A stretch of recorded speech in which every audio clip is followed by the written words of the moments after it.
पीछे हो गए, इनके साथ डांस करो। आज ये पीछे हो गए। साची कहे तोरे यावन से हमारे भाभी लोग आ रही है, इनके लिए ताली हो जाए, ताली।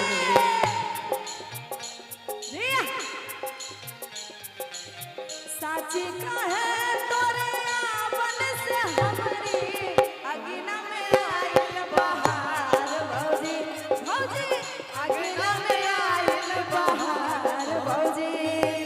लक्ष्मी सी सूरत ममता की मूरत, लक्ष्मी सी सूरत। और भाभी भाभी भैया एक है और भाभी दो दो है। भैया दो शादी किए हैं क्या? दो शादी एक साथ। अगली वाली भाभी है या फिर पीछे वाली? अगली वाली। दो दो लग रहा है तो दो भैया होना चाहिए। दो भैया भी है, कहाँ है? एक भैया नजर आ रहा है। ए कहाँ अन्याय शुरू गा गले देखो कि साची का है तोरे यावन से हमरे, साची का है तोरे यावन से हमरे अगिना में आइल बहार भौजी, भौजी अगिना में आइल बहार भौजी।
घूंघट उठा सकते हैं हम, बुरा नहीं ना मानेंगे।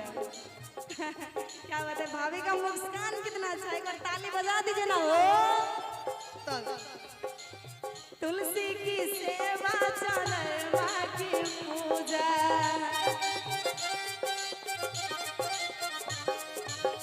कजरी चैताया गनवा में पूजा।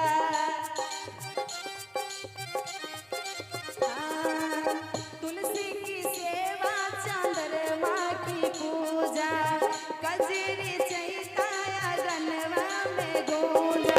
अब हमने जाना कि भगवा शिवानी, अब हमने जाना कि भगवा शिवानी होते हैं एक त्योहार भौजी, भौजी होते हैं एक त्योहार भौजी। साची का है तोरे यावन से हमरी, साची का है तोरे यावन से हमरी अगिना में आइल बहार भौजी, भौजी अगिना में आइल बहार भौजी। ताली हो जाए भाभी के लिए, और जो बड़ बुजुर्ग हैं भाभी के आशीर्वाद के लिए ताली हो जाए। जी भाभी के देवर से आशीर्वाद देने आ गए। देखिए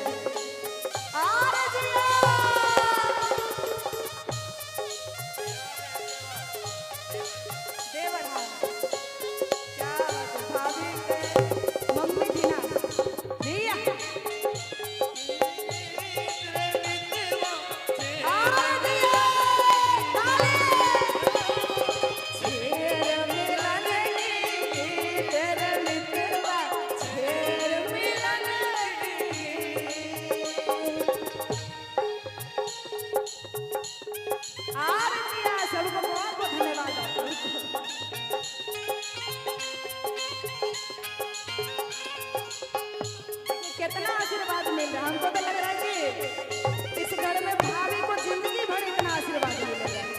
कितना सब प्यार करते हैं, देख रहे हैं ना भाभी, आपको धन्य हो गए, धन्य। ऐसे कैसा घर में आपका शादी हुआ है, आप धन्य हैं। अंगना में आए बहार भौजी। कहती है ये घर था भूतन का डेरा, जब से पाला भौजी तेरा पग फेरा।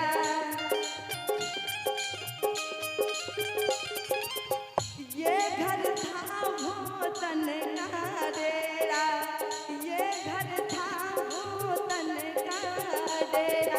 हालत संभल गई, दुनिया बदल गई हालत। और होते हैं के त्योहार भौजी, भौजी होते हैं के त्योहार भौजी। साची का है तोरे आवन से हमरे, साची का है तोरे आवन से हमरे। अगना में आए बहार भौजी, भौजी अगना में आए बहार भौजी, भौजी अगना में आए बहार भौजी। अगना में आए बहार भौजी, भौजी अगना में आए बहार भौजी।